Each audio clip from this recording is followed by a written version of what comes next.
Hi సిస్టర్లు అందరూ ఏం చేస్తున్నారు? ఇది మొన్న రిటర్న్ పెట్టాను కదా, ఇక మీషోది మళ్ళీ అయితే వచ్చింది. డబుల్ ఎక్స్ఎల్ అయితే వచ్చింది. దాన్ని కూడా సరి చేయడానికి కొత్త డ్రెస్ కుట్టేయొచ్చేమో టాప్ అనిపించింది. అంత టైం అయితే పట్టింది అనమాట.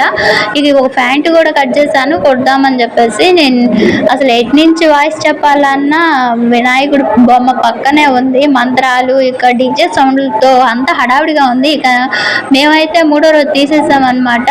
స్వామిని నిమజ్జనానికి అయితే తరలించేసాము. చూడండి, ఇలా అయితే ఇక మా స్వామి గణపతి ఇక నిమజ్జనానికి అయితే వెళ్ళిపోయాడు. ఇక మా వాడు ఇలా తీసుకొని ఇక కొంచెంసేపు ఆడుకున్నాడు అనమాట. ఇక నేను మార్నింగ్ అయితే అయిన తర్వాత ఇక నేను ఆల్రెడీ చీరాలు రావాలి కదా, ఇక వేడి నీళ్ళు అయితే పొద్దున్నే పెట్టుకున్నా వాటర్ తాగడానికి. ఇక వాటర్ తాగేసి గబగబా లంచ్ అనేది ప్రిపేర్ చేసేసాను. టిఫిన్ ఏమీ వేయట్లేదు, టైం ఉండట్లేదు. నేను 6:30 కల్లా బస్ స్టాండ్కి వచ్చేయాలన్నమాట. అందువల్ల సో ఈరోజు అయితే పప్పు అయితే వండేసి ఇక బస్కి వచ్చేసాను.